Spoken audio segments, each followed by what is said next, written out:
arrogance and self-delusion have a bad habit of trumping reason. And I think that's what you just listened to. I think his description of reality is completely remote from what's actually happening on the ground and in the air. With each passing hour, each passing day, Iran, with over 90 million people and a geographic region almost the size of Western Europe, grows stronger. And with each passing day and each passing hour, Israel grows far, far weaker. Israel is, comparatively speaking, a postage stamp, and it's being pulverized. It's being subjected to enormous numbers of warheads from missiles that it simply can't stop. So now, all of a sudden, to turn around and suggest that Iran's only viable way forward is to capitulate unconditionally to whatever Washington and Israel, which are almost the same, frankly, want, is absurd. It's not going to happen. And that's certainly the answer from the Iranian side, as we had the Ayatollah, who came out very defiantly on his own just also earlier today and said this. The conflict between Israel and Iran intensifies. The Iranian nation will stand firm against an imposed war, just as it will stand firm against an imposed peace. And this nation will not surrender to anyone in the face of imposition. The Americans should know that any U.S. military intervention will undoubtedly cause irreparable damage. Now, there's a claim in many of these Western press, many of the so-called experts I've seen, former generals, other diplomats, they've come on in the U.S. and said, that's just a bunch of bluster. In fact, they're already almost out of missiles. They can't even, in fact, it's been going down, and pretty soon they're going to run out altogether. They're defenseless, which is maybe why President Trump said that in that comment we just showed there. Is that accurate? What's your assessment?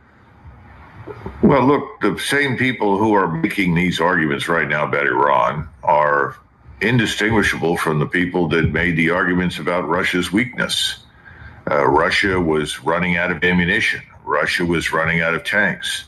Russia was running out of missiles. Russia was weak. It was incompetent. It was corrupt. Russia could do nothing except bow to our wishes and ultimately surrender to Ukraine. In fact, these same delusional fellows that are now looking at graveyards all over Ukraine that are filled to capacity are still insisting that with a little bit more time and a few more weapons, Ukraine can still prevail. How many times do you have to listen to these same voices that are full of poisonous lies and take them seriously?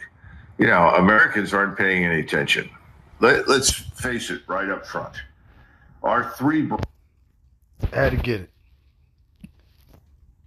First off, I want to give all praises to the Most High, Yahweh, Bahashem Yahweh Shai, Bahashem Rahawah Kakodash. Double honor to the apostles and elders of Great Millstone for pushing 100% truth who rule well. Peace and salutations to the hopeful elect. Shalom. What did Colonel McGregor, this is Montazah Lakam. Okay, I got a little too ahead of myself, but right, Psalms 58:3, the wicked are estranged from the womb. They go astray as soon as they be born, speaking lies. They're poison. Now, this man just mentioned all of these biblical scriptures in one sentence, okay? Their poison is like the poison of a serpent. They are like the deaf adder that stoppeth her ear, which will not hearken to the voice of charmers, charming never so wisely. Who are the charmers, charming never so wisely? The individuals that Donald Trump just terminated of office. The general, damn, I forgot his name. A couple of generals concerning military leadership. Okay, yeah, just terminated their fucking employment. Okay, they're telling him, hey man, this is a bad idea. Iran has got a lot of weapons. They've been stockpiling weapons for years. Israel gets their weapons from us. They're the size of a fucking New Jersey. Iran is the size of goddamn Russia and China put together. I don't understand how the fuck we're supposed to win against this type of thing. Okay?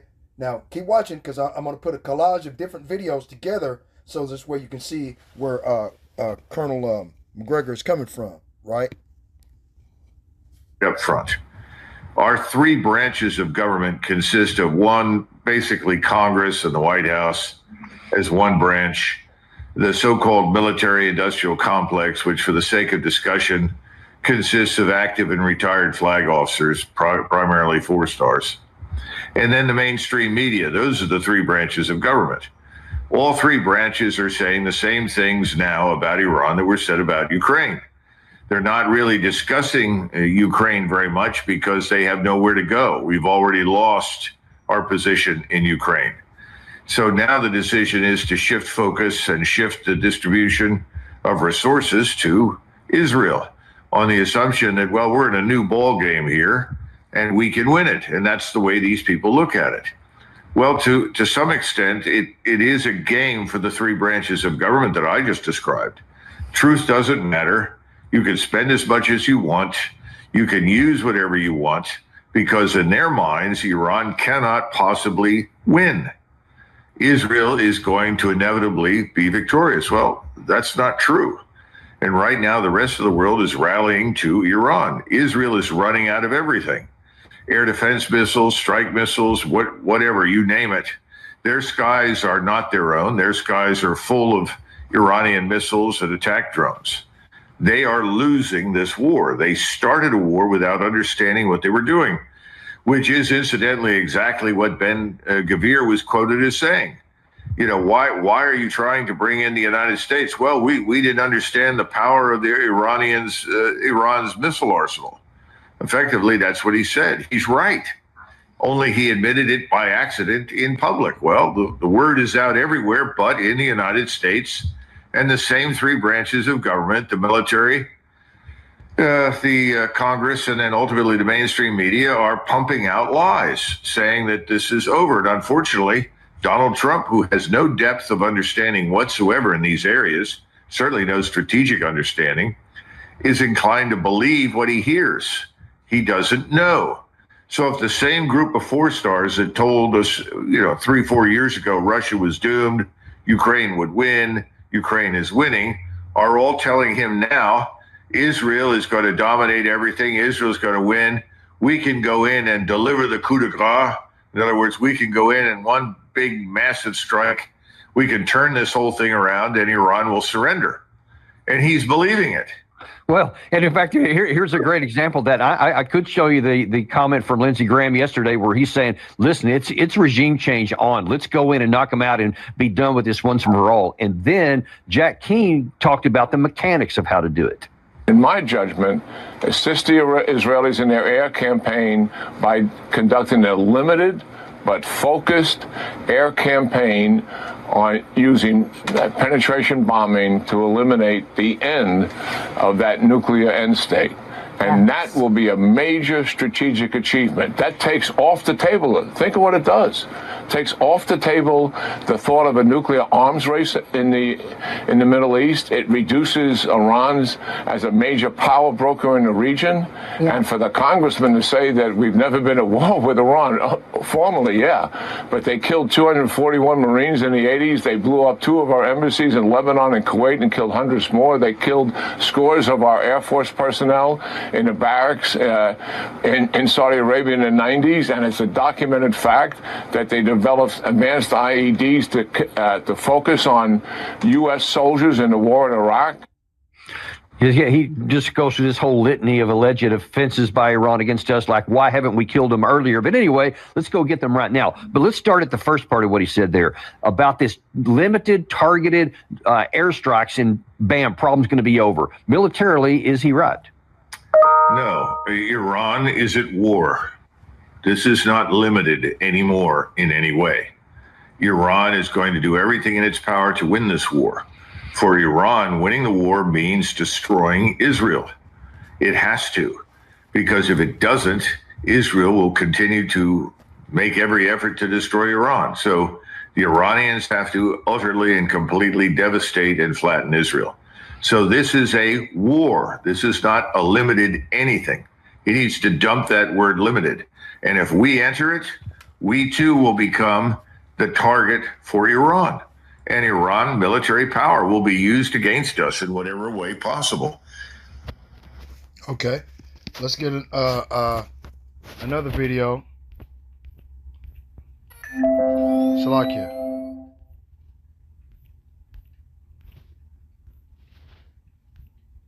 Where is it at? Where is it at? Where is it at?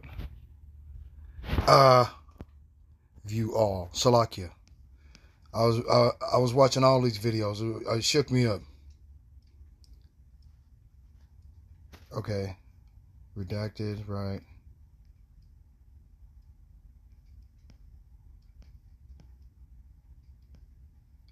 So,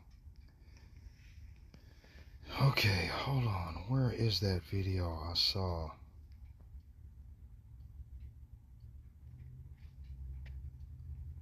Damn, hold on. Boom, I think this is it. An unprecedented military airlift is underway. On June 16th, at least 32 tanker aircraft departed from American bases toward Europe, landing at key stopover bases for Middle East operations. The mission remains undisclosed, but it's not for some military exercise. A fleet of 32 tankers can support well over 200 combat aircraft operating at the same time. Meanwhile, on the other end of the globe, the USS Nimitz Carrier Strike Group has cancelled its scheduled port call in Vietnam and left the South China Sea. It is headed toward the Middle East to join the aircraft carriers that are already there. This kind of buildup usually signals preparations for a large-scale air campaign.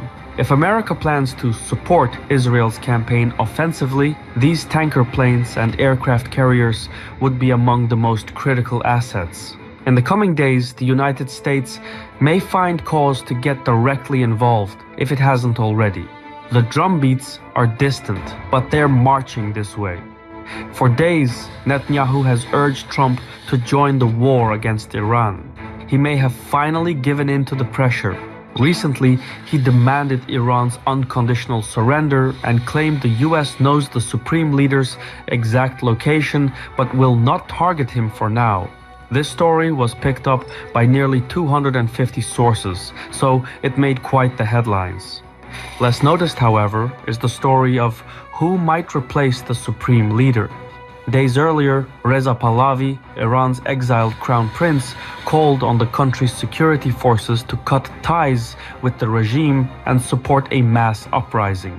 This is a major development. Iran has no coherent opposition to speak of, which is why all previous uprisings failed.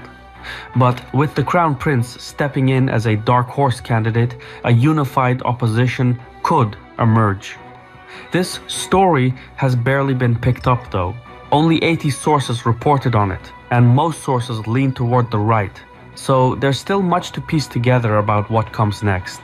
I use Ground News to connect the dots because it allows me to check out local and regional sources. I mostly brown.news/thank you Ground News, but not deep enough. Satellite imagery shows damage at Natanz, which is Iran's main uranium facility. Key buildings have been leveled and more than a dozen top scientists have been killed.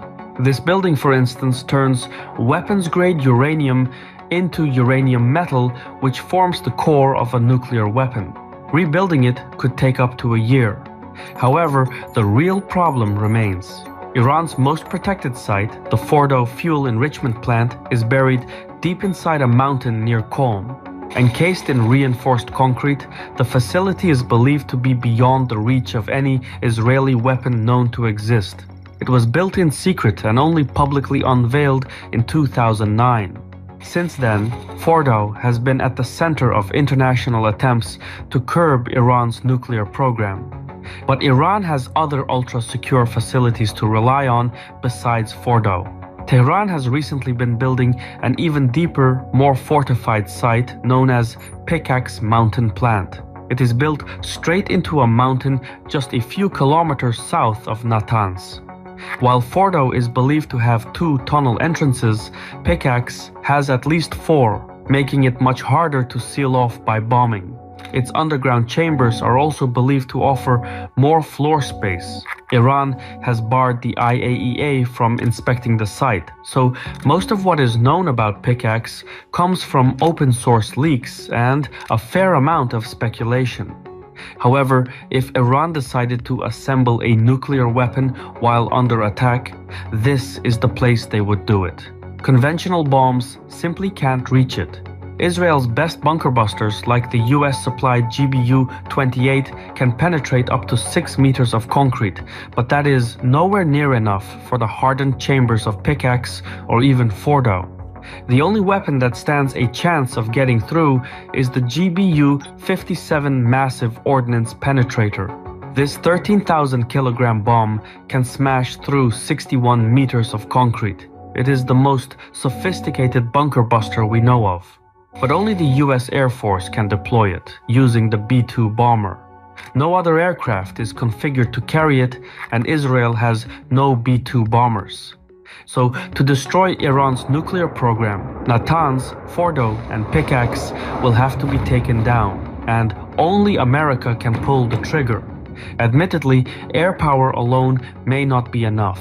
Special forces would have to be deployed on the ground to confirm the destruction of each site, but the bottom line is that American involvement, especially in aerial operations, is inevitable.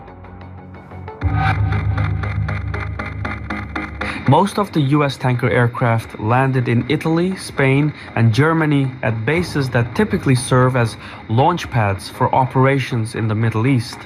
Morro Air Base in Spain is one such example. It is a place where tanker aircraft specialize in taking off to refuel B-2 bombers in the air. Doing so would then allow the bombers to keep flying to the Middle East to carry out attacks. So, what we're seeing is the formation of an air corridor designed to sustain a prolonged assault. A fleet of 32 tankers can keep over 200 combat aircraft in the air at the same time. There is no need for that kind of support in a region where the US already has a massive footprint. So, either America is preparing to strike Iran directly, or it is setting up a refueling mission over Iraq or Syria to let Israeli jets carry more bombs instead of external fuel tanks. The latter is the safer bet for the United States. With that many US tanker aircraft refueling Israeli jets, Israel can begin the second phase of the war, the Dahiya Doctrine. And from here, things get dark really fast. The Dahiya Doctrine is a controversial military strategy that involves the use of overwhelming firepower, including attacks on civilian infrastructure to deter enemies. It is named after a suburb of Beirut that was heavily bombed during the 2006 Lebanon War. The doctrine is designed to inflict massive destruction, pressure civilians to turn against local officials, and shift blame onto non-state actors who operate within civilian areas. Former Israeli General Gadi Eisenkot described it bluntly: if a rocket is fired from a village, the entire village becomes a target. Israel is expected to apply that in Tehran, which would explain the additional tanker aircraft en route to the region. They're going to ramp up the aerial assault. The casualties would be enormous. Already, a mass exodus of civilians is underway, with many fleeing Tehran for safer ground. Critics argue the doctrine violates key principles of international law, namely the distinction between civilians and combatants, the requirement for proportionality, and the prohibition on collective punishment under the Geneva Convention. That is all very true, but sometimes power makes its own rules, and the world has no choice but to move on. This is the war American, Israeli, and Iranian policymakers have prepared for the last 40 years. It has all come down to this. Iran knows the United States is likely to join Israel in attacking its nuclear program. In anticipation, Iran has held back most of its hypersonic missiles, storing them deep underground in bunkers where Israeli bombs can't reach. These missiles, designed to evade standard defenses, including the Iron Dome, are not meant for symbolic retaliation. They are reserved for targeted, high-impact strikes on key U.S. military assets across the periphery if America gets involved directly. Iran's strategy could include military bases such as the British Air Force Base, Akrotiri, and the Andreas Papandreou Air Base, both in Cyprus. These two are used for surveillance and regional operations and would make for top priority targets. Other targets could include the Al Udeid Air Base in Qatar, which serves as America's main regional command center. Also at risk are the Qadisiyah Air Base and the Harir Air Base in Iraq, the Ali Al Salem Air Base and Camp Arifjan in Kuwait, the Al Dhafra Air Base in the UAE, the Muwafaq Salti Air Base in Jordan, and the Prince Sultan Air Base in Saudi Arabia. Also within range are the US carrier strike groups in the Red Sea and Eastern Mediterranean, but also the Naval Support Activity Base in Bahrain, which is home to the US Fifth Fleet. If Iran fires its hypersonic missiles at these sites, the casualties would be massive, especially if equipped with dirty bombs to scatter radioactive materials. Despite Iran's efforts to hide its arsenal and nuclear sites deep underground, the US military has weapons that can still reach them. Tehran understands that if the conflict turns into a full-scale war, even its most secure sites might not stay safe for long, which is why it is carefully weighing when, where, and if to use its most powerful weapons. This will not end well. Many will die. But the last time someone struck US bases, they got a glimpse of the portable sun. I've been your host Shirvan from Caspian Report. If you approve of what we do, please leave a... Okay. Now, you just seen all of that, right? Hold on. Let's go back to... let's see. Yep, that's what they're planning on doing. But, okay, let's go back to what Colonel McGregor was saying. Whatever way possible. And if anybody's in any doubt about that, that was also removed earlier today when the Iranian ambassador added this. Remarks made by Donald Trump are completely unwarranted, are very hostile. We cannot ignore them. We are vigilant about what Donald Trump is saying. We will put it in our calculations, in our assessments, and there is a line which, if crossed, there should be a response on our side, and that line will be defined by our relevant authorities, including military forces. And once the red line is crossed, the response will come. The response will come. Now, I've heard from a couple of different sources just within the last hour that apparently a decision has been made in the White House and that strikes could be coming from the United States offensively against Iran, possibly even by this afternoon. In the event that that happens, do you think that that's just bluster? Will Iran actually take American forces under fire? I think the Iranians will target everything that they can reach with their missile arsenal. Beyond that, with their drones.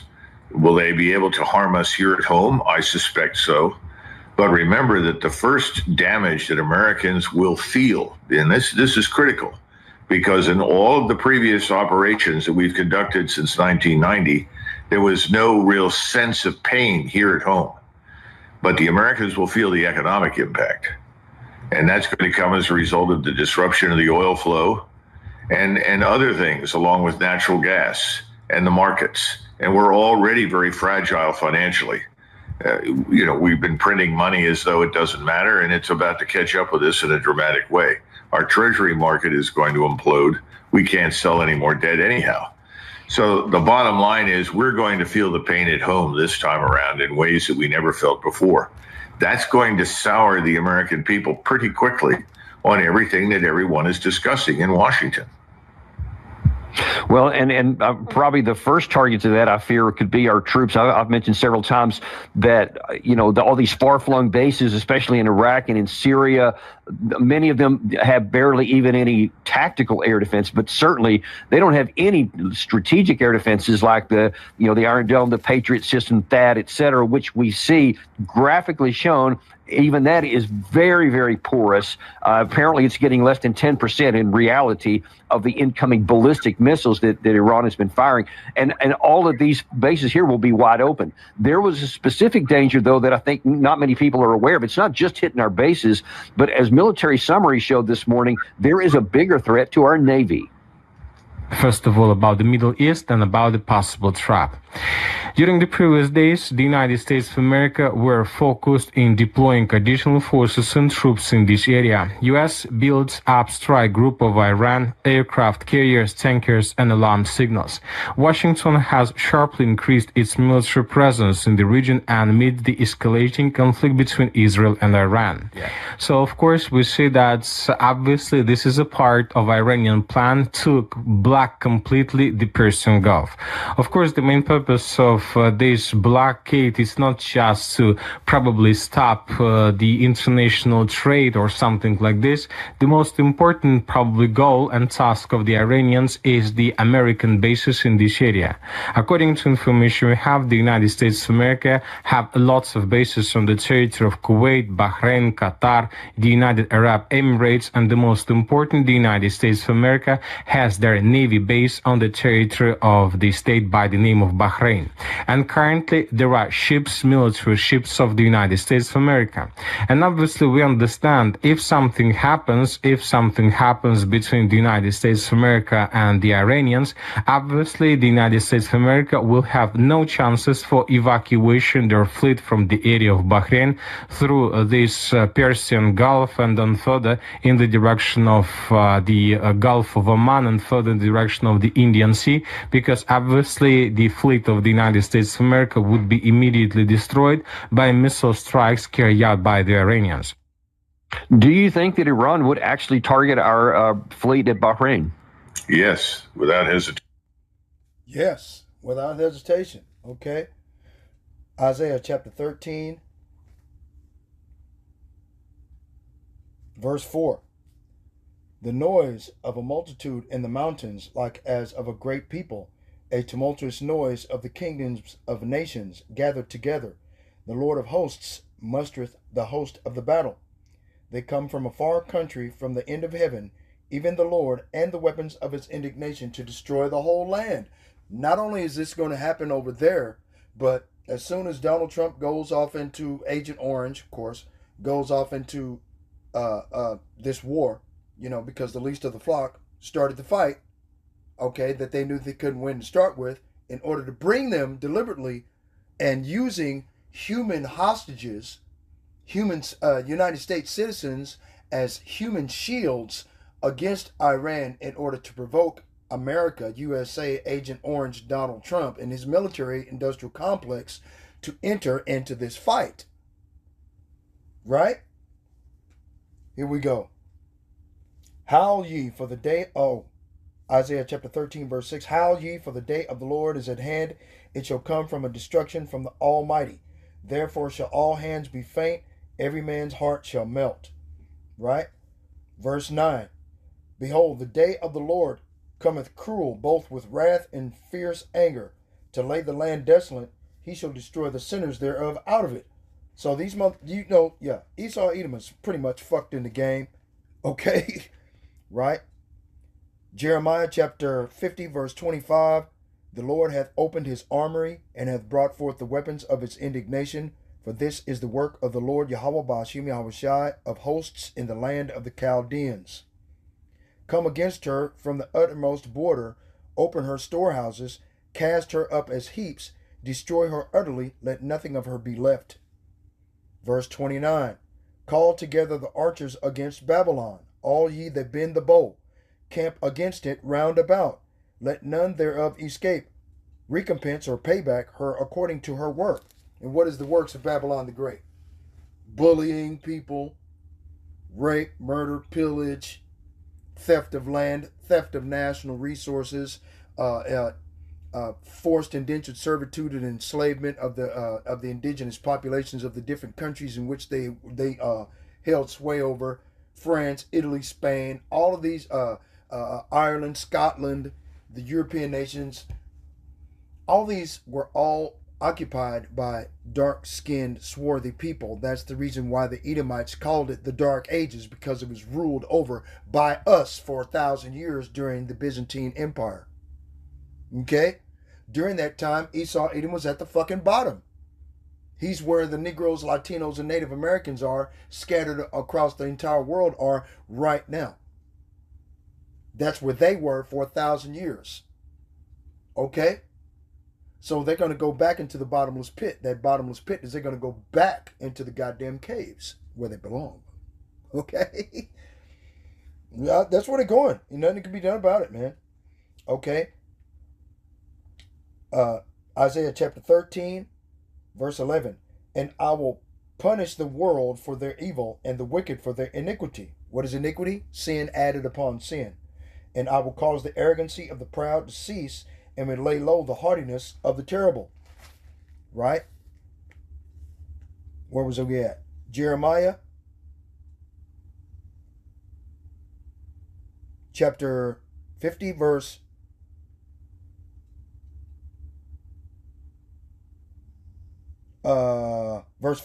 41. Let's start there. Behold, a people shall come from the north, a great nation, and many kings shall be raised up from the coasts of the earth. And these many kings are the BRICS nations. They're all going to be complicit and all have one mind and shall hate the whore, America, Babylon the Great. Because when these devils go off into, like it says in biblical prophecy, Jeremiah chapter 50, verse 45, therefore hear ye the counsel of the Lord that he hath taken against Babylon, and his purposes that he hath proposed against the land of the Chaldeans. Surely the least of the flock shall draw them out. And the least of the flock of these Israeli Amalekite Khazars, these converts, they call themselves Israelites and have been doing it since 1860. Okay? But they're not God's chosen people. If these Amalekite Khazars, I'm going to say it again, okay? If these bastards were God's chosen people, why are they calling for help from President Macron of France? Why are they asking for help from that chick over in the European NATO nations that runs NATO? Why are they asking for help from America? I mean, if you adhere to the biblical prophecies concerning the prophecies concerning the scriptures concerning the prophecies, Salakia, okay, the scriptures say that the holy people, the chosen ones of the Most High God, Yahweh Ba'ashem Yahweh Shai, would call upon Him. They would call upon Him and His name, and He would save them. He would make a goddamn earthquake and swallow up the whole country, if that was the case. He would make the planes just fall out of the sky. The power would just shut off and crash into the fucking ground. Right? Why are they not doing that then? Why are they calling them more Edomites to help them? Okay? That lets you know that they are the oppressor. They are the Assyrians. Right? 2nd Ezra chapter 15, verse 28. Behold, an horrible vision in the appearance thereof from the east, where the nations of the dragons of Arabia shall come out with many chariots, and the multitude of them shall be carried as the wind upon the earth, that all they which hear them may fear and tremble. And the world is fearing and trembling because this is going to bring about the vaunted World War III. This is what we want, okay, as far as the Israelites, because that's the only way that we're going to get out of Esau's grip of oppressing us, being captors, okay? 2/3 of our people suffer from Stockholm Syndrome, which is a mental disease where after generations and generations of being oppressed, raped, murdered, and pillaged by our oppressors and our captors, that we try to, they turn us against ourselves using the Willie Lynch doctrine. Then we turn to Esau Edom. A lot of our people have turned to Esau Edom to try to fit in with Esau, to try to be like unto Esau, okay, and turn against our own people as well, which is a mental deficiency of Stockholm Syndrome, where they deliberately did whatever they needed to do in order to turn the Israelites against their own people, okay? And that Stockholm Syndrome, okay, you could Google Stockholm Syndrome if you want to, and go to images. It's going to pull up a lot of pictures, read the little captions in the pictures, okay, and apply that to the Negroes, Latinos, and Native Americans and see if it doesn't fit perfectly. That's the reason why it says in Zechariah chapter 13, verse 8, that the Most High Yahweh Ba'ashem Yahweh Shai is going to destroy 2/3 of his own people. Right? Jeremiah chapter 50, verse 42, they shall hold the bow and the lance. They are cruel. They will not show mercy. Their voice shall roar like the sea, and they shall ride upon horses, everyone in array like a man to the battle against thee, O daughter of Babylon. Right? See? So, yeah. Okay, check this out. 2nd Ezra chapter 15, verse 30. Also the Caramanians, and the Caramanians are the Iranians. Okay? Raging in wrath shall go forth as the wild boars of the wood, and with great power shall they come and join battle with them. They're joining battle right now with these Israeli Amalekite Khazars, these converts that are asking for help from Donald Trump, which Donald Trump says that on the world stage that he's not doing anything to help them, but he's sending bombers, planes, and jets, just like in the video that I showed you along with this video from Colonel McGregor, telling you the same shit, showing you exactly what they're doing, what the plan is, okay, in order to invade, to destroy Tehran. But Tehran is going to come out through biblical prophecy and succeed against them, okay? Also the Caramanians, raging in wrath, shall go forth as the wild boars of the wood, and with great power shall they come and join battle with them, and they shall waste a portion of the land of the Assyrians. The land of the Assyrians.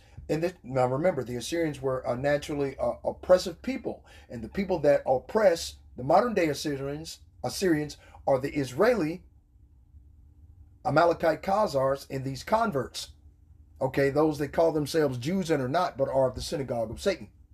These individuals are the modern day Assyrians. So the wild boars of the wood, the Caramanians, raging in wrath, are going to destroy, are in the process of destroying a large portion of the land of the Assyrians, right as we speak right now. Because see, it's daytime over here in America, right? It's nighttime over there.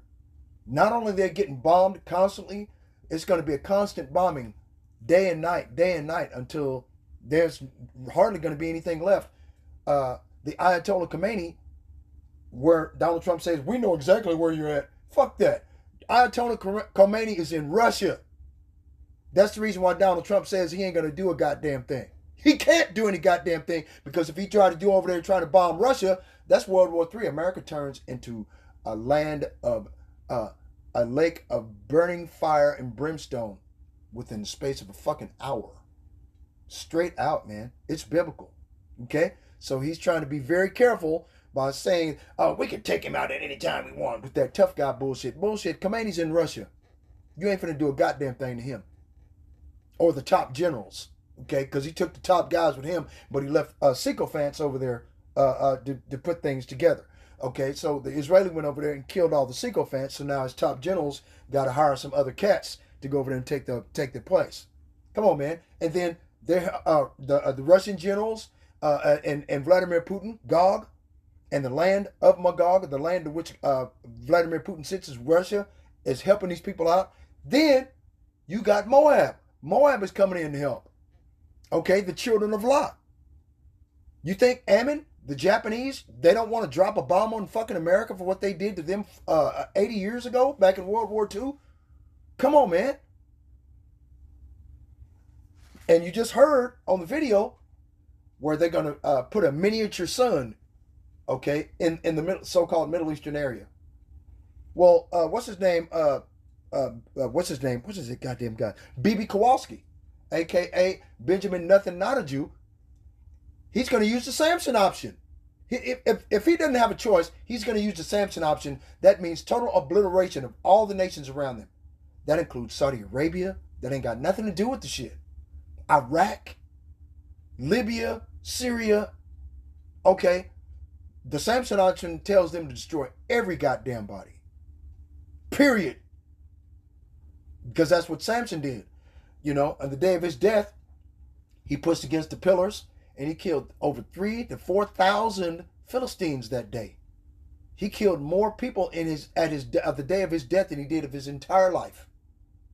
Okay, that's the Samson option with BB Kowalski is going to pull. Okay, that's what he's got left. That's the only thing he's got left. Once his Iron Dome fails, and he can't defend Israel anymore, and they just keep getting bombed, he ain't got no choice but the Samson option. That's the reason why Vladimir Putin is trying, and Ayatollah Khomeini, Donald Trump, everybody trying to tell him, don't do that. Because if you do, you're going to destroy the entire goddamn world. But BB Kowalski doesn't give a shit. Because if he capitulates and stops fighting against Iran, then the World Tribunal is going to hold him accountable for going against the Geneva Convention. Right? The Dahiyya Doctrine on that video that I was just explaining to you. It explained to the Dahiyya Doctrine of stepping over all of the boundaries of the Geneva Convention in order to win. You see what I'm saying? But the Israelis, they don't have enough soldiers. They don't have enough weapons in order to bring it about. So he's calling upon Donald Trump. And you saw the video about Donald Trump gets involved in this fight. Once he gets involved in this fight, Tehran is going to shoot missiles at all of the Navy, all of the American bases, everywhere. Iran, Iraq, fuck it, wherever they're at. Syria, Saudi Arabia, okay? Now, the president of the UAE, the United Arab Emirates, is on the side of Vladimir Putin. Okay? The king of Saudi Arabia is on the side of Vladimir Putin. See? So, the Israelis are done. Nobody likes them motherfuckers over there. They weren't supposed to be over there. They're inhabiting a land that was never theirs to start with. Okay? And the main reason, okay, that... Let's go in there. Let's go in there. Let's go in there. Yep. Hold on.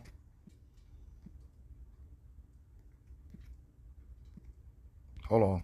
Hold on. Let me see. Where's this at? Where's my thing? Right. Boom. All right. Now, where was I finna go get? Damn. I forgot what I was finna go get, man. Okay. Okay, hold on. Yep. Okay. Maybe I could show you. Just give you a picture of what's going on. Okay. Where's the guy at? Where's he at? Where's he at? Okay, where's he at? There he is, right there. Boom. Boom. Okay. This is the reason. This is the reason. Right here. Look. They left black. The war for Israel. Right? When he was asked about peace in the Middle East, the late president of Egypt, Gamal Abdel Nasser, stated the so-called Jews will never be able to live here in peace because they left here black and came back white. Okay? So, for decades, everybody in the so-called Middle Eastern area or Western Asia, okay, or the South, okay, the Asiatic South, they have known for years that these are not God's chosen people. Okay? It's that goddamn simple, man. All right. Let's finish the listen. Yes, without hesitation. And I think President Trump knows that. But I think President Trump is betting very heavily on the promises that are being made to him by the Air Force and the Navy and Special Ops. What are those promises? Very simply, if we drop these giant bunker busters on the Iranian nuclear facility, we can destroy or disrupt that. But we can also decapitate the regime. We can drop these giant bombs on Tehran and kill lots of people at the top. This, of course, is nonsense. We should have learned this by now. I mean, as I tried to explain to several people before the Second World War really got underway with Stalin in 1941, the Germans were convinced that the Soviets had killed 35,000 of their best officers, and therefore the Soviet armed forces could not operate effectively, and certainly couldn't recover from the reverses that were inflicted on it in 1941. That all turned out to be fundamentally wrong. When you start killing people at the top, you've got to keep in mind that there are lots of other energetic, intelligent, ambitious people below them ready to step in. And they may turn out to be much better than the originals that you killed. Well, I think we're going to find that is true very much in Iran. The whole thing is nonsensical. We're betting that air and naval power will deliver victory. It never has. It can facilitate success, but it's not going to fundamentally change the equation on the ground. And you're not talking about little Iraq, which, frankly, compared with Iran, is quite small. And we never did have to operate in the mountains for any length of time in the north. This is not Iraq. It's not the National Training Center that you and I know, which is a postage stamp. So you're dealing with a great power. Now, here's the other part of it. The world is rallying to Iran, not to us. We are hated and despised for supporting the genocidal regime in Israel. Well, America. Okay, let's go find that in biblical scripture, right? Psalms 104, verse 9. Thou hast set a bound that they may not pass over, that they turn not again to cover the earth. Okay? So these goddamn devils have a boundary that they cannot pass. Like it says in Job. Let's get Job right quick. Job chapter 14, verse 5. Seeing his days are determined, the number of his months are with thee. Thou hast appointed his bounds that he cannot pass. See? These devils are done, man. Okay. Psalms chapter 37, verse 20. But the wicked shall perish, and the enemies of the Lord shall be as the fat of lambs.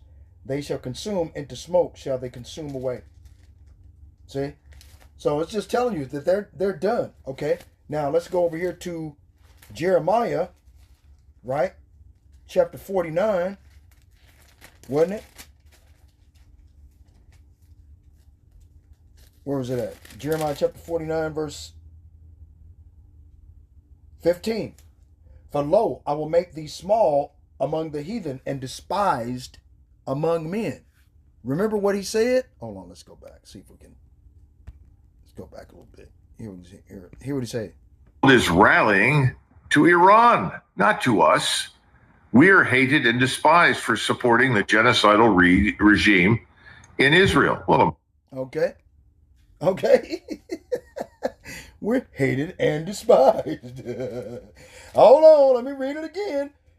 Jeremiah chapter 49, verse 15. For lo, I will make thee small among the heathen and despised among men. Obadiah, let's go get Obadiah. Gotta go get that one right. Obadiah chapter 1, verse 2. Behold, I have made thee small among the heathen, thou art greatly despised. Okay, right. Though thou exalt thyself as the eagle, Obadiah 1, chapter 1, verse 4. Though thou exalt thyself as the eagle, and the national mascot of America is the eagle, right?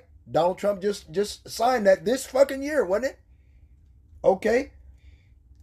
And though thou set thy nest amongst the stars, right? They have the International Space Station, right? Thence will I bring thee down, saith the Lord. Right? Obadiah chapter 1, verse 1. The vision of Obadiah. Thus saith the Lord Yahweh Ba'ashem Yahweh Shai concerning Edom. We have heard a rumor from the Lord, and an ambassador is sent among the heathen. Arise ye and let us rise up against her, being Babylon the Great, in battle. Okay?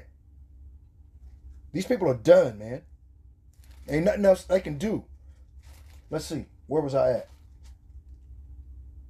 Let's see. Okay, hold on. Okay. Amos chapter 9, verse 8. Behold, the days of the Lord Yahweh Ba'ashem Yahweh Shai are upon the sinful kingdom, and I will destroy it from off the face of the earth, saving that I will not utterly destroy the house of Jacob, saith the Lord. For lo, I will command it, I will sift the house of Israel amongst all nations. Like as corn is sifted in a sieve, yet shall not the least grain fall upon the earth. All the sinners of my people shall die by the sword, which say the evil shall not overtake nor prevent us. And 2/3 of our people, IUIC, Bishop Nate, Tazariak, all these different camps and shit, they're saying that, ain't gonna be no war, ain't gonna be no evil, or evil is gonna come upon us, right? Like it says in where is it? Damn, is it Jeremiah? I'm trying to remember. Jeremiah? No, it's in Isaiah, ain't it? Let me go over here to Isaiah right quick. I think it's in Isaiah 24. Oh, let me see. Is it Isaiah 24? 27, 28. No, it's in Isaiah 28. Salakia. There it is.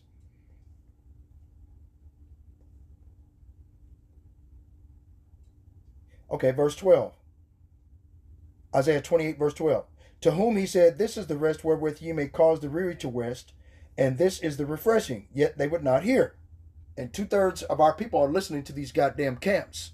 IUIC, bullying, trying to bully the people spiritually, that type of shit like that, which that ain't going to work.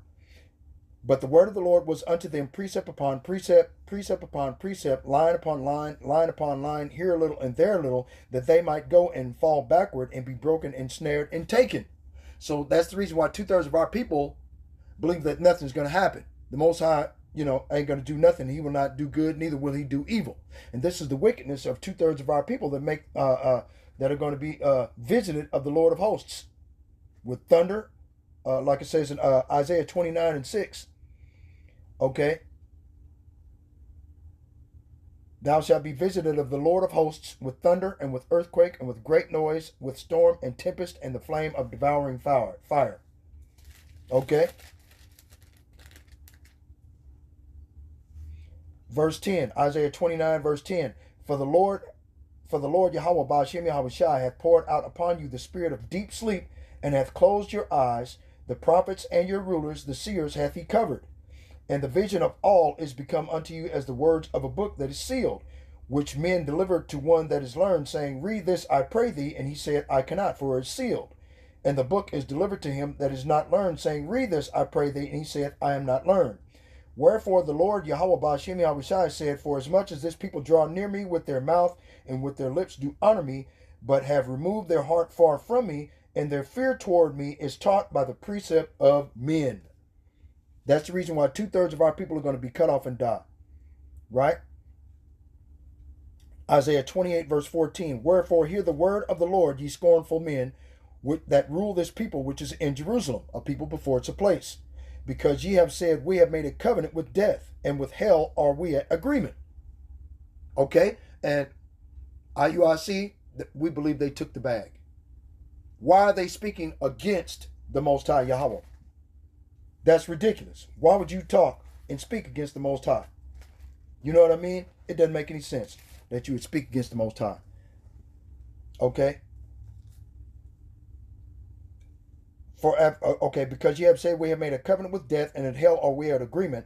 With the overflowing scourge shall pass through, it shall not come unto us, for we have made lies our refuge, and under falsehood have we hid ourselves. So after Esau Edom, the so-called white man, Agent Orange, Donald Trump, gets through with the Latinos putting their ass in FEMA camps, they're coming after us next.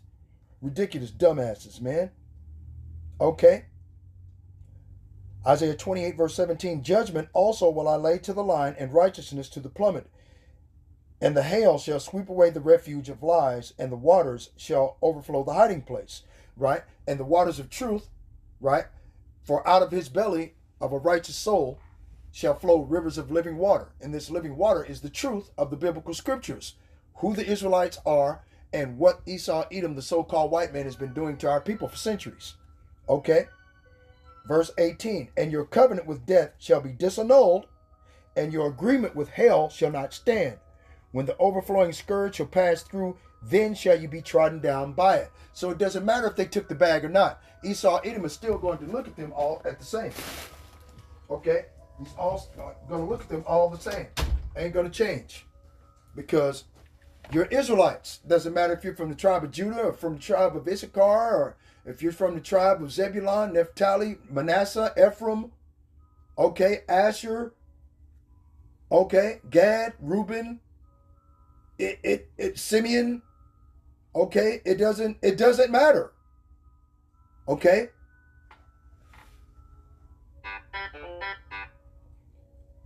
Isaiah 29:14, therefore I will proceed to do a marvelous work amongst this people, even a marvelous work and a wonder, for the wisdom of their wise men shall perish, and the understanding of their prudent men shall be hid. Okay? And that's exactly what's going on. Amongst the camps, even. You have individuals that are leaving the church, and they're going to do study, and they're going out here talking to these camps, and they're getting completely confused about individuals that took the bag. Okay? That individuals that made a covenant with hell and of death.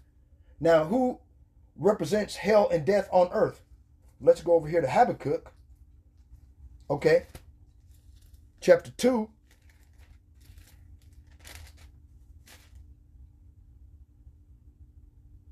Verse 5. Yep, also because he transgresseth by wine, he is a proud man, neither keepeth at home, who enlarges his desire as hell, and is as death, and cannot be satisfied, but gathereth unto him all nations, and heapeth unto him all peoples. Who does this? Esau, Edom, the so-called white man, through imperialist colonialism. Okay? They colonize. Colonizers. Okay? That's what these people are doing. They're trying to colonize Iran now. Right? In order to create greater Israel. Fuck that. That ain't going to happen. Zephaniah chapter 1 verse 14, the great day of the Lord is near. It is near and hasteth greatly. Even the voice of the day of the Lord. The mighty man shall cry there bitterly. Verse 15, that day is a day of wrath, a day of trouble and distress, a day of wasteness and desolation, a day of darkness and gloominess, a day of clouds and thick darkness, a day of the trumpet and alarm against the fenced cities. And where are the fenced cities? The fenced cities are going to be individuals where martial law has been implemented. Okay? And the martial law troops will be spread across the city streets and different major cities. Right? These would be the fenced cities. Right? Let's see. And against the high towers. Right? And I will bring distress upon men, that they will walk like blind men, because they have sinned against the Lord. And their blood shall be poured out as dust, and their flesh as the dung. Right? Neither their silver nor their gold shall be able to deliver them in the day of the Lord's wrath, but the whole land shall be devoured by the fire of his jealousy. For he shall make even a speedy riddance of all them that dwell in the land. Okay? And that's not only pertaining to Babylon the Great, the land of Babylon, the land of the Chaldeans' excellency, okay, America, the land of double rebellion, but also the land of the Assyrians, that the Caramanians, as wild boars of the wood, raging in wrath, they come forth, destroying a portion of the land of the Assyrians. That's exactly what's happening right now. 2nd Ezra chapter 15, verse 30. Verse 31. Then shall the dragons of Arabia have the upper hand, remembering their nature. And if they shall turn themselves, conspiring together with great power to persecute them. What great power, right, are they conspiring together with? Russia. Okay. Let me get that video right quick. See if I'm full of shit. Okay, hold on. Oh, go back. All right, let's do this. Where was that? That one video. I just seen it. Boom, boom, boom. Wrong move, bunker buster. Boom, right there.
Okay? Putin has contacts with other world leaders on this issue. Right? Okay? Okay? Okay. Hold on, man. I gotta get it. I gotta get it now. I don't have a choice. Where is it at? Where is it at? It should be. Is it up here? Hold on, let me see. Boom. I don't have a choice, dude. I got to go back to it. Okay. The Third World War must be fomented by taking advantage of the differences caused by the agentur of the Illuminati between the political Zionists and the leaders of Islamic world. The war must be conducted in such a way that Islam, the Muslim Arabic world, and political Zionism, the state of Israel, mutually destroy each other. Meanwhile, the other nations, once more divided on this issue, right? Are they not talking about this issue, right? Will be constrained to fight to the point of complete physical, moral, spiritual, and economical exhaustion. Once the United States petrodollar crashes, everything crashes. Physical, moral, spiritual, and economical. Fatigue is going to be goddamn on a whole new level, okay? Black fatigue, LGBTQ fatigue, Donald Trump fatigue, job fatigue, yeah. It's going to go off the chain, off the complete rails. We shall unleash the nihilists and the atheists. You know, these George Soros workers, okay? And we shall provoke a formidable social cataclysm, which in all its horror shall show clearly to the nations the effect of absolute atheism, the origin of savagery, and the most bloody turmoil. What the fuck did Israel just show a few days ago, earlier in the week? Earlier last week, later of last week, that they were bombing Iran, destroying in residential areas, destroying Gaza, destroying men, women, and children, right? Without impunity. Didn't give a shit. Nobody was going to stop them. Nobody stood in the way. Okay? Come on, man. Is this not bloody turmoil? Right? Is it not horrible? Is this not an atheistic act? You know, if it was a godly act and these people call themselves the children of God, the chosen ones, wouldn't they show morality and compassion? These motherfuckers don't know the definitions of these words. They love war. That's all they know. They are natural, bloodthirsty, warlike people. They're Edomites. Okay? They show clearly to the nations the effect of absolute atheism, the origin of savagery, and the most bloody turmoil.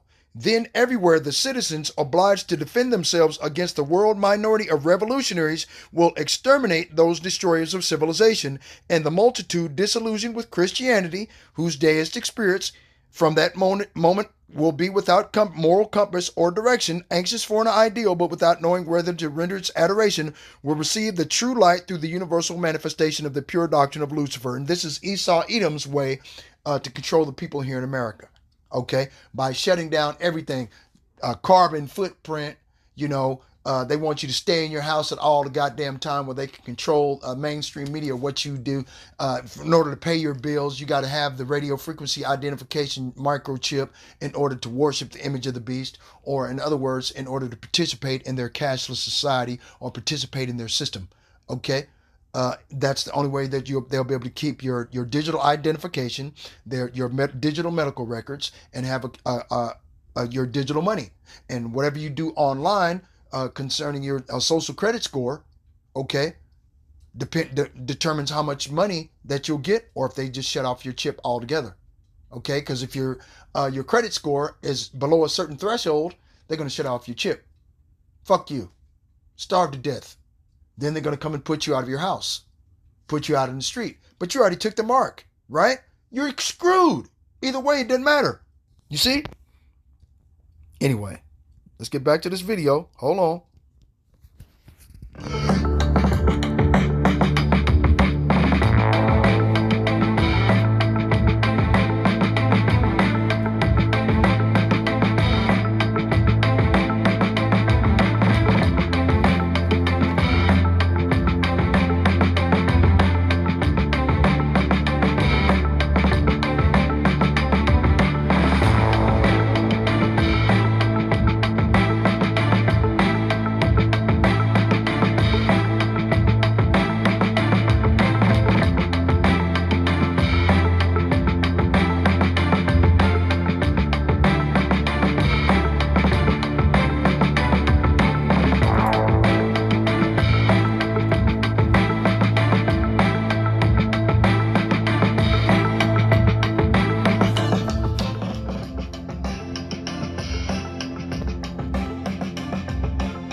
Now let's get back to what. Spies for supporting the genocidal regime in Israel. The world is rallying to Iran, not to us. We are hated and despised for supporting the genocidal regime in Israel. Well, Americans don't know that. They don't particularly care. But again, the mainstream media and the government itself, along with the senior ranks of the military, they're all in the pockets of the Israel lobby. So they're going to preach war, war, war. And they also think we can strike with impunity. They think we can blow things up and nothing will happen to us. We're about to get an education. We have 40,000 men in these places, at least, probably more, not including contractors. We're going to get a lot of people killed. And then as far as capital ships go, today they can be tracked by satellite. It's not as though you can hide aircraft carriers anymore in the depths of the ocean. They can be found. They can be targeted. I'm sure the admirals in command of the surface fleet have been told, whatever you do, don't lose a capital ship. Don't lose a carrier. It's sort of like Winston Churchill saying to his admirals, whatever you do, don't lose the Prince of Wales. You know, once the hood was blown up by the Germans, the Prince of Wales beat a hasty retreat. Don't lose the Prince of Wales. Well, guess what? We're being told the same kinds of things. This is a very fragile operation. You start taking heavy losses, you start suffering economic crises on a massive scale. You watch $7 a gallon gas show up. Things in the United States will change rapidly. The frustration is going to blow up, right? Amos chapter 5, verse 12.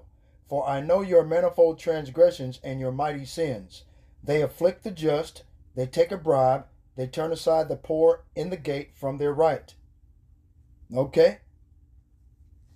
The Most High Yahweh Ba'ashem Yahweh Shai is going to bring this all about. Right? Amos chapter 9, verse 2. Though they dig into hell, then shall mine hand take them. Though they climb up to heaven, thence will I bring them down. Said the same thing in Obadiah, didn't it? Doesn't matter if you make your nest amongst the stars, thence will I bring thee down from thence, saith the Lord. And also says the same thing in Jeremiah. Where was that? I was just there. Damn. Hold on. It was in Jeremiah.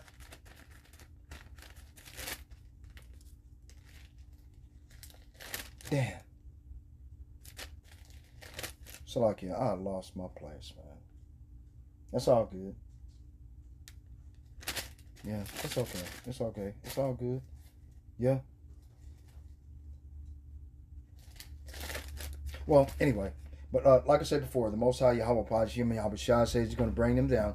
And though they hide them, Amos chapter 9, verse 3, and though they hide themselves in the top of Carmel, I will search and take them out thence. And though they be hid from my sight in the bottom of the sea, thence will I command the serpent, and he shall bite them. So, it doesn't matter. These devils are done, man. Okay? Obadiah chapter 1, verse 15, for the day of the Lord is near upon all the heathen, as thou hast done, it shall be done unto thee. Thy reward shall return upon thine own head. Why? Obadiah chapter 1, verse 3. The pride of thine heart hath deceived thee, thou that dwellest in the clefts of the rock, whose habitation is high, that saith in his heart, who shall bring me down to the ground? See? And this is the pride of America. That's what Colonel McGregor was talking about. For me, and I think for you and many of us, is what is wrong with President Trump, who is listening to these poisonous people who have destroyed us in Ukraine, who destroyed us ultimately in the Middle East, destroyed us in Iraq. There was never any reason to occupy Iraq. We could have been out of Iraq in 90 days, 120 days, and been done with it and successful. But these poisonous voices kept us there. We're transforming Iraq. The only thing we did was transform the Middle East into a boiling cauldron of misfortune, despair, poverty, and death. We've got to stop. But President Trump doesn't seem to understand that. So he... Hold on. Obadiah chapter 1, verse 7. Verse 6. How are the things of Esau searched out? How are his hidden things sought up? Right? All the men of thy confederacy have brought thee even unto the border. What? The border of wickedness. The end. The men that were at peace with thee have deceived thee and prevailed against thee. They that eat thy bread have laid a wound under thee. There is none understanding in him. Okay? And Donald Trump clearly doesn't understand, does he? Listens to these people. They're catastrophic. And I wonder, I'd like to drill in a little bit more on the military aspects of this and try to, I guess, help educate people about what is and isn't possible here and what the threats are that maybe we haven't faced before. When we went into, and we'll just pick the 2003 Iraq War, where Operation so-called Iraqi Freedom that Bush launched with the lie. Remember what he said. Bush lost. Okay? Obadiah chapter 1, verse 8. Shall I not in that day, saith the Lord, even destroy the wise men out of Edom, and the understanding out of the mount of Esau? And thy mighty men, O Teman, shall be dismayed to the end that every one of the mount of Esau may be cut off by slaughter. For thy violence against thy brother Jacob, shame shall cover thee, and thou shalt be cut off forever. Okay, let me finish this and then I'm going to close out. About the weapons of mass destruction and all of that. We went in there on the ground, and Iraq had already been under sanctions for 10 years after the Desert Storm, where we had decimated a lot of his military power. So he was very weak, et cetera, and had virtually no chance. Had some old scuds, and not even many of those did literally nothing to it. What is the difference between where Iraq was then and where Iran is now, if anyone thinks about doing anything, especially on the ground? Well, the precision revolution has struck. In other words, Iran has access to the best precise missile technology you're going to find anywhere in the world. They have a virtually inexhaustible inventory of precision munitions, precision missiles, precision rockets. That didn't exist in 1990. But keep something else in mind. We were very fortunate in 1991, and very few people ever point this out. But Saddam Hussein always had the capability to launch roughly 30 to 40, maybe even 50 Scuds at once. And he could have launched all of them at one specific target, a place called Al Jabail, the port. Remember that, yeah. On the Persian Gulf that most of us came through. Right. If he had done that, that would have fundamentally changed the strategic calculus. How many people would he have killed? How much damage would he have done? In fact, we had one Scud warhead land within perhaps 500 meters of a Marine amphibious carrier full of Marines. Now, just imagine what would have happened if that thing had gotten closer and struck. In other words, we were lucky. And what did we learn from all of that? Nothing. We have a problem. We just don't learn. And right now, we continue to forget that every time Iran fires a missile at Israel, the Israeli air defenses have to launch somewhere in the neighborhood of between 2 or even 3 missiles against the incoming missile. Well, it doesn't take a genius in mathematics to figure out that you're going to run out of missiles very, very quickly. They already are. We're shipping what we can in, but we're not running missile production in Lockheed Martin or Raytheon 24 hours a day, 7 days a week. Yeah, and by the way, the Wall Street Journal is reporting that very fact this morning, that they're running low on interceptor missiles right now. Yeah, and this is a losing proposition. Israel started a war. It had no chance of winning and is losing. Ergo, it has to go to President Trump and say, save us, come in and save us. And so Donald Trump is listening to all of the usual suspects on the Hill, in the Pentagon, retired and active, or in the mainstream media and say, oh, the Iranians are weak, they can't hold out. We can pulverize them, we can beat them into submission. We can drop these 30,000-pound bombs and they'll have no choice. It's not going to happen. It won't work. It didn't work during the Second War before we had precision, and we still dropped tonnage on top of easy soft targets like Dresden or Hamburg or Berlin. Didn't make any difference. In fact, we know that in both Japan as well as in Germany, the population coalesced around its government and defended it. You get the opposite outcome of what you want.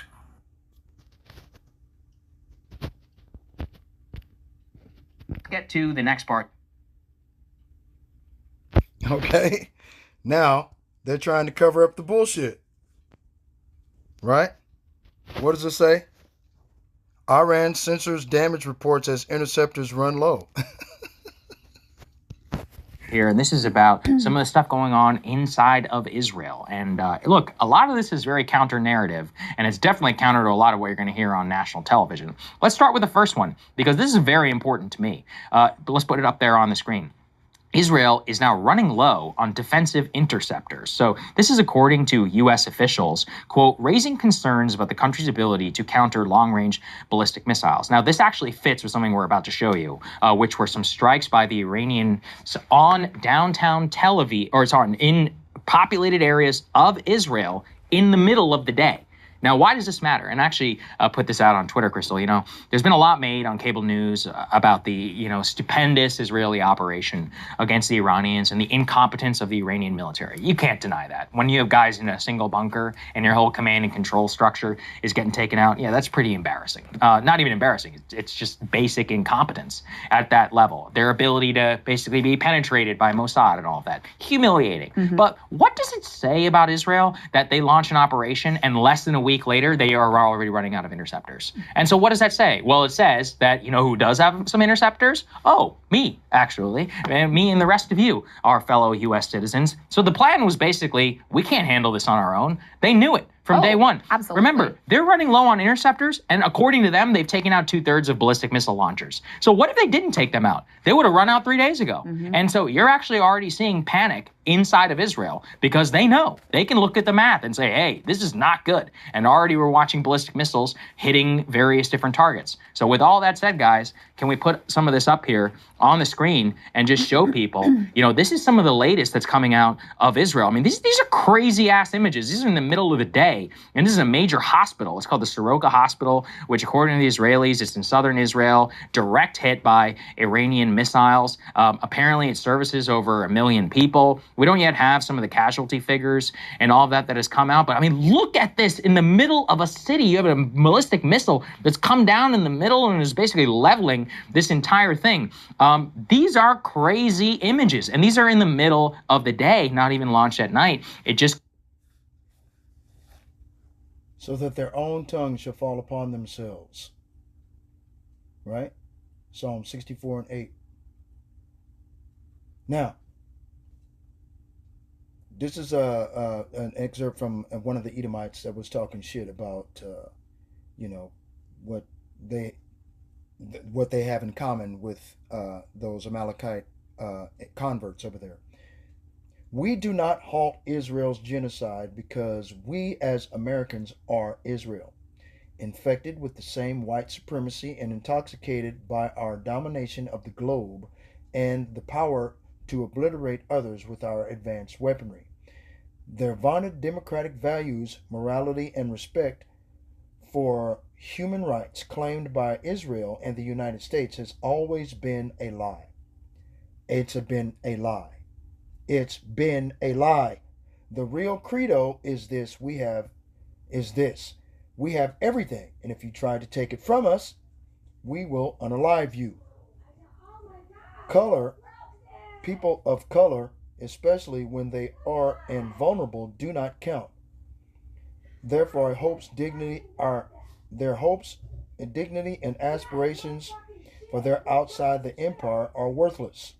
Global domination will be sustained through racialized or radicalized violence. Right? So anyway, let me get off this video, man. It's been on there too long. All praises to the Most High, Yahweh, Ba'ashem Yahweh Shai. Shalom.